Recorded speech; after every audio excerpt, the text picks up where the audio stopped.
శ్రీ సచిదానంద సమర్థ సద్గురు సాయి మహారాజ్కి జై. సాయి బిడ్డలందరికీ కూడా సాయినాథుని ఆశీర్వాదాలతో మనము ఈవేళ 32వ అధ్యాయంలో ఉన్నామండి. ఈ 32వ అధ్యాయంలోని గురుని దైవమును వెతుకుట, ఉపవాసమును ఆమోదించకుండుట, ఈ రెండు విషయాలు యామండ్ పంత్ గారు ఈ అధ్యాయంలో వర్ణిస్తున్నారండి. బాబా తన గురువును అడవిలో నెట్లు కలిసెను, వారి ద్వారా దైవం నెట్లుగనెను. గోఖలే గారి భార్య 3 రోజులు ఉపవాస దీక్ష నిశ్చయించుకొనగా నామిచే బాబా ఎట్లు ఉపవాస దీక్ష అనిపించాను. ఈ 2 పాయింట్ల మీద ఉంటుందండి ఈ అధ్యాయంలో. ప్రారంభన హేమండ్ పంతు సంసారమును అశ్వత్థ వృక్షంతో పోల్చుచు గీతలో చెప్పిన ప్రకారంగా దాని వ్రేళ్లు పైన కొమ్మలు క్రింద గలవనేను. దాని కొమ్మలు క్రింద వైపు మీది వైపు కూడా వ్యాపించి ఉన్నవి. అవి గుణములచే పోషింపబడుచున్నవి. దాని అంకురములు ఇంద్రియ విషయములు, దాని వ్రేళ్లు కర్మను చేయించుచు మానవ ప్రపంచము వరకు వ్యాపించి ఉన్నవి. దాని స్వరూపము కానీ, దాని ఆధారము కానీ, దాని యాద్యంతములు కానీ ఈ లోకమున తెలియరావు. వైరాగ్యమును పదునైన కత్తితో ఈ బలమైన వ్రేళ్లు గల అశ్వంత వృక్షమును నరికి ఏ యతీత మార్గమును అనుసరించిన తిరిగి జన్మలేదో అట్టి దానిని అనుసరించవలెను. అశ్వంత వృక్షము ఎంత నిజమే కదండి. మరి అదే మర్రి ఓడలుగా వేస్తుంది అంటారు కదా, అదేనండి. దాన్ని పైనుంచి కూడా మనకి ఏర్లు వస్తూ ఉంటాయి, కొమ్మలు పైన కింద కూడా ఉంటాయి. అది సంసారం అనే ఈ యొక్క దాంతో పోల్చారండి. చూడండి, సంసారం అనే బంధాల నుంచి సంసారమును అశ్వంత వృక్షముతో, ఈ సంసారము కూడా అశ్వంత వృక్షం ఉంది. అది ఏమవుతుందండి? అంకురములు ఇంద్రియ విషయములు, దాని వ్రేళ్ళు కర్మను చేయించుచు, చూడండి, దాని కర్మను చేయించుచు వేళ్ళు మానవ ప్రపంచము వరకు వ్యాపించి ఉన్నవి. అలాగే దాని స్వరూపము కానీ, దాని ఆధారము కానీ, దాని అత్యంతములు కానీ ఈ లోకమున తెలియరావు. వైరాగ్యమును పదునైన కత్తితో ఈ బలమైన వ్రేళ్లు గల అశ్వంత వృక్షమును నరికి ఏ అతీత మార్గమును అనుసరించిన తిరిగి జన్మలేదో అట్టి దానిని అనుసరించవలెను. చూసారా?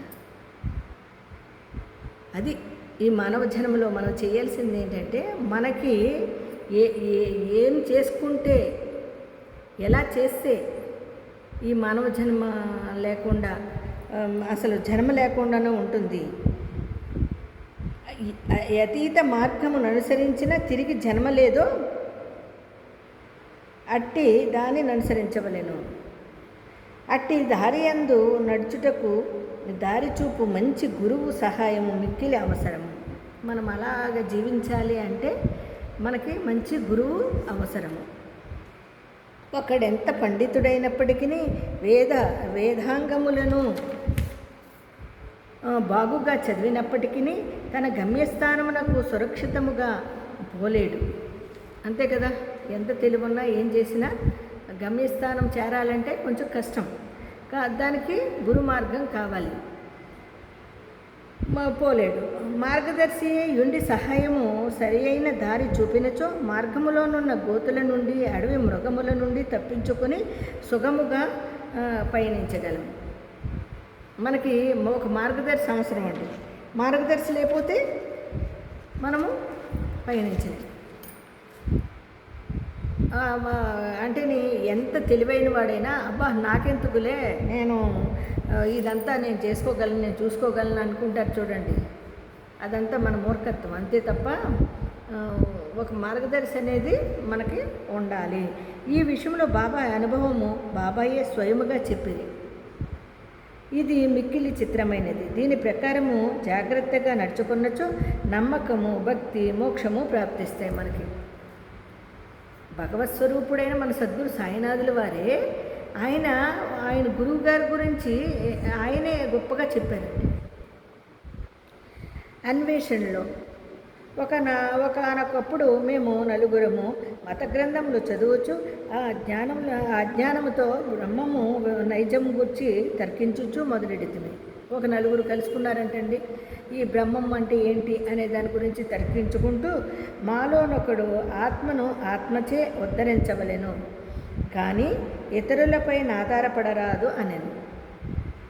మన ఆత్మే ఉద్ధరించుకోవాలి, కానీ ఇతరులపై ఆధారపడకూడదు అంటండి ఒక ఆయన. ఆత్మను ఆత్మచే ఉద్ధరించవలెను, కానీ ఇతరులపైన ఆధారపడరాదు ఆయన. అందుకు రెండోవాడు, మనస్సును స్వాధీనమందించుకున్నవాడే ధన్యుడని, మనము ఆలోచించాల నుండి భావముల నుండి ముక్తులమైనచో మనకంటే వేరేనది ఈ ప్రపంచములో మరేది లేదని చెప్పాను. రెండో వాడు ఏమని చెప్పాడంటండి, స్వాధీనమందించుకున్నవాడే ధన్యుడనియు, మనము ఆలోచనల నుండి భావముల నుండి ముక్తులమైనచో మనకంటే వేరైనది ఈ ప్రపంచంలో మరేది లేదని చెప్పాను. ఇంకా మూడోవాడు ఏం చెప్తున్నారో చూడండి, దృశ్య ప్రపంచము సదా పరిణామశీలమైనదనియు నిరాకారమే శాశ్వతమైనదనియు కావున సత్య విచక్షణ అవసరమనియు చెప్పాను. ఈ మూడో ఆయన ఈ ప్రపంచంలో మరేది లేదని చెప్పాను, కానీ మూడోవాడు దృశ్య ప్రపంచము సదా పరిణామశీలమైనదనియు నిరాకారమే శాశ్వతమైనదనియు కావున సత్య విచక్షణ అవసరమనియు చెప్పాను. మూడో ఆయన. అయితే నాలుగవ వారు ఏమంటున్నారో చూడండి, నలుగురు కదా. పుస్తక జ్ఞానం ఎందుకు పనికిరానిది, మనకు విధించబడిన కర్మను మనము పూర్తి చేసి తనువును మనసును పంచప్రాణములను గురువు పాదములపై పెట్టి శరణు వేడవలెను. నాలుగో ఆయన ఏం చెప్పండి, పుస్తక జ్ఞానం ఎందుకు పనికిరానిది, మనకు విధింపబడిన కర్మను మనము పూర్తి చేసి, అంతే కదా, పూర్తి చేసి తనువును మనసును పంచప్రాణములను గురుపాదములపై పెట్టి శరణు వేడవలెను. చూసారా, గురువే దైవము సర్వస్వమును వ్యాపించినవాడు, ఇట్టి ప్రత్యయ మేర్పడుటకు దృఢమైన అంతులేని నమ్మకం అవసరము అని నాలుగో ఆయన. అంతే కదా, మనము ఎప్పుడైనా దృఢమైన నమ్మకాన్ని మన గురువు మీద ఉంచితేనే మనము దేన్నైనా సాధించగలుగుతాము. ఈ ప్రకారంగా తర్కించుచు మేము నలుగురము పండితులము భగవంతుని వెతుకుటకు అడవుల్లో తిరగనారంభించితిమి. తక్కిన ముగ్గురు వారి స్వతంత్ర బుద్ధిని ఉపయోగించి వెదక నిశ్చయించిరి. దారిలో ఒక వర్తకుడు అంటే బంజారా మమ్ములను కలిసి, ఇప్పుడు చాలా ఎండగానున్నది, ఎంత దూరము పోవుచున్నారు, ఎక్కడికి పోవుచున్నారని అడిగాను. అడవులు వెదకుటకని మేము జవాబిచ్చితిమి. ఏమి వెతుకుటకు పూనుకుంటిరని అతడు తిరిగి అడిగాను. ఏదో సందిగ్ధమైన యుక్తి జవాబిచ్చితిమి. ధ్యేయరహితముగా మేము తిరుగుట చూచి అతడు కనికరించి ఇట్లనెను. చూడండి, ఇలా ముగ్గురు ఒకదారి, ఒకడొక దారి. చివరికి ఒక బంజారా వీళ్ళని చూసి పలకరిస్తారు. బాబాగారు, ఆయనే బాబాగారు. అయితే ఏమన్నంటారు చూడండి, చాలా ఎండగానున్నది, ఎంత దూరం పోవుచున్నారు, ఎక్కడికి పోవుచున్నారు అని అడుగుతాడు. అతను ఏమంటాడు, అడవుల్ని వెతుకటానికి వెళుతున్నాము అంటాండి. ఆ జవాబిచ్చి ఆయనకి అర్థం కానట్టుగా మళ్ళీ అడుగుతారు, ఎక్కడికి అని. అప్పుడు ఆయన అంటాడు, సందిగ్ధంగా, అంటే చెప్పాలా మానాలా అన్నట్టుగా చెప్పినట్టుగా చెబుతాడనమాట. ఆ జవాబు అంత ఇదిగా ఉండదు, జేయరహితంగా ఉంటుంది. అయితే మేము తిరుగుట చూచి అతడు కనికరించి ఇట్లా, నేను అడవుల సంగతి పూర్తిగా తెలియదు మీకు, మీ ఇష్టం వచ్చినట్లు తిరగరాదు, అడవులలో సంచరింపదలచినచో మీ వెంటనొక మార్గదర్శి ఉండి తీరవలెను. మీరు మీ ఇష్టం వచ్చినట్టు వెళ్ళిపోతున్నారు అడవుల్లోకి, కానీ అలా తిరగకూడదు. అడవుల్లో అంటే తెలుసున్నవాడు, అంటే దారి తెలుసున్నవాడు, మార్గదర్శి ఒక అవసరము. ఈ దారి తెలిసిన వాళ్ళు ఉంటారు, అడవుల్లో ఆ దారి తెలిసిన వాళ్ళు ఉంటారండి, వాళ్ళని అనుసరించుకుని వెళ్ళాలి అని చెప్తున్నారండి ఆయన. సంచరించి మీ వెంటనే ఒక మార్గదర్శి ఉండియే తీరవలేను. అనవసరంగా ఈ ఎండవేళప్పుడు ప్రయాస పడేదరెందుకు? మీ రహస్యాన్వేషణము నాకు చెప్పనక్కరలేదు. అతను వాళ్ళు ఎందుకు వెళుతున్నారు ఏంటి అని చెప్పట్లేదు కదండి సరిగ్గాని. సరే, మీరు రహస్యంగా ఉంచిన మీ అన్వేషణ నాకేం చెప్పక్కర్లేదు, కానీ అయినను మీరు కూర్చుండి భోజనము చేసి నీళ్లు త్రాగి కొంత విశ్రాంతి తీసుకుని పిమ్మట పోవచ్చును, ఓపికతో నుండు అనేను. అతడంత మృదువుగా మాట్లాడినను వాని నిరాకరించి నడవసాగితిమి. మాకన్ని సంగతులు తెలియను, కానా ఇతరులు సహాయం అక్కరలేదంటుకు అనుకుంటుమి. వాళ్ళు మూర్ఖంగా ఈయనేంటి చెప్పేది మనమేంటి వినేది అనుకుని ఆయన ఎంత మృదువుగా ఏమన్నారండి, ఈ ఎండలో సరే మీరు మీ విషయాన్ని నాకేం చెప్పక్కర్లా, కానీ ఎండగా ఉంది, చక్కగా నీడపట్టు నుండి భోంచేసుకుని ఏమన్నా తిని తాగి అప్పుడు మళ్ళీ వెళ్ళండి, మీ అన్వేషణ మొదలుపెట్టండి అని చెప్పారండి. అయినా వాడు వెళ్ళలేదు. ఇంకొకరు ఏంటి చెప్పేది మనం ఏంటి వినేది, మాకేం అవసరం లేదన్నంటే మాట. అడవులు పెద్దవి, మార్గములు లేనివి, చెట్లు దగ్గరగాను ఎత్తుగాను ఉండుటచే సూర్యరశ్మి లోపల ప్రవేశింపకుండెను. కనుక దారి తప్పి అటు ఇటు చాలాసేపు తిరిగితిమి. తొట్టతుదక్కడ నుండి బయలుదేరితిమి. అచ్చటికి అదృష్టవశాత్తు తిరిగి వచ్చితిమి. బంజారా తిరిగి కలుసుకుని ఇట్లా నేను మళ్ళీ వాళ్ళు తిరిగారు దారి తెలియదు, ఎక్కడికి వెళ్ళాలో ఏం తెలియదు. మళ్ళీ బయలుదేరిన కాడికి మళ్ళీ వచ్చేసారండి. వాళ్ళు వచ్చేటప్పటికి అక్కడ ఆయన ఉన్నారు, బంజారా ఉండి మీరు దారి తప్పితిరి, చిన్నదానికి కానీ పెద్దదానికి కానీ సరైన మార్గము చూపుటకు ఒక మార్గదర్శి ఉండి తీరవలెను. ఉత్త కడుపుతోనూ అన్వేషణము జయప్రదము కాదు. భగవంతుడు సంకల్పించనిదే మనకు దారిలో నెవ్వరునూ కలియరు. పెట్టిన భోజనము వద్దనకుడు, వడ్డించిన విస్తరిని తోర్చివేయకుడు. భోజన పదార్థములు అర్పించుట శుభసూచకము.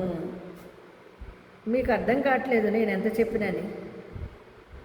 మీరు దారి తెలియక చూసారా, మీరు వెళ్ళారు, మళ్ళీ అదే దారిలోనే మళ్ళీ వెనక్కి తిరిగి వచ్చారు. కాబట్టి నేను చెప్తున్నాను మీకు, చక్కగా మీరు భోంచేయండి. ఉత్త కడుపుతో తిరిగారనుకో ఆకలితో తిరగలేరు, మీరు అనుకున్నది చేయలేరు. కాబట్టి ఆ అన్వేషణ తగ్గించి నేను చెప్పినట్టు విని చక్కగా భోంచేసి భోజనం పెడతానంటే వద్దనకూడదు, చక్కగా కడుపు నిండా తినండి అని చెప్తున్నారండి. చెప్పి ఇట్లనుచు తిరిగి మమ్ములను ప్రశాంతముగా భోజనము చేయమని బతిమాలేను. ఆ బంజారా వెళ్ళే నలుగురిని చక్కగా భోజనం చేయండి అని బతిమాలుతున్నారండి. వచ్చేసాను. నా మిత్రులు ముగ్గురు ఆ మాటలను లక్ష్యపెట్టక భోజనము చేయకుండా ప్రయాణము సాగించిరి. వారి హఠ మా విధముగా నుండెను. నేను మాత్రం ఆకలితోనూ దాహంతోనూ నుంటిని. బంజారా చూపిన ఆ ప్రేమకు లొంగి పోతిని. మేమెంతో తెలివైన వారం అనుకుంటుమి, కానీ దయాదాక్షిణములకు దూరమైతిమి. బంజారా చదువుకున్నవాడు కాడు, యోగ్యతలు లేనివాడు, తక్కువ జాతివాడు, కానీ వాని హృదయము ప్రేమమయము. భోజనము చేయమని మమ్మల్ని వేడెను. ఈ విధముగా ఫలాపేక్ష లేకుండా ఎవరైతే ఇతరులను ప్రేమించెదరో వారు నిజముగా నాగరికులని ఎంచి వాని ఆతిథ్యము ఆమోదించుటయే సరి అయినది. అందులోని చూడండి, జ్ఞానమునకు ప్రథమ సోపానమని అనుకుంటుని. మిక్కిలి మర్యాదతో అతడు పెట్టిన భోజనము నేను తిని అనగా బాబా నీళ్లు త్రాగి తిని. ఆ బంజారా ఎవరో కదండి బాబాగారు. వీళ్ళకి ఎంత ఇదిగా చెప్పినా కూడా అర్థం కాలేదు. అయితే అందులో ముగ్గురు వినలేదండి మాట, కానీ ఒక ఆయన మాత్రము ఆయన్ని గ్రహించి ఆయన చక్కగా అంత ప్రేమగా భోజనం పెడతానంటే కాదనకూడదని చెప్పి ఆయన భోంచేస్తాడండి. కదమా ముగ్గురు వినలేదు అంటే వాళ్ళ కర్మ తీరలేదు. మనం ఏం చేస్తాము, వాళ్ళ ముగ్గురు వినరు, కానీ ఈ నాలుగో ఆయన మాత్రం ఈ బాబాగారు చెప్పిందండి. ఆయన ఎవరో కదండి, బంజారా ఎవరండి, బాబాగారే. వాళ్ళు భక్తులు అవడంతో బాబాగారు ఆ విధంగా వాళ్ళకి మార్గదర్శి అయ్యారు. ఆ మార్గదర్శకత్వాన్ని గ్రహించలేక, కానీ నాలుగో ఆయన గ్రహించాడండి, ఆ ముగ్గురు ఆయన్ని గ్రహించలేక. ఈయన సద్గురు సాయినాథుల వారు పరబ్రహ్మ స్వరూపుడు అని గుర్తించలేక ఆయనేంటి చదువు లేనివాడు ఒక బంజారా అని చెప్పి ఆయన్ని చులకనగా చూసి వాళ్ళ ముగ్గురు పట్టించుకోలేదు. కానీ 4 ఆయన అంటే ఆయనలో ఆ జ్ఞానము అనేది వచ్చింది. మరి 32వ అధ్యాయంలో మనము రేపొద్దున్న 10 మంది ప్రస్తావించుకుందామండి. అంతవరకు సాయిరామ్.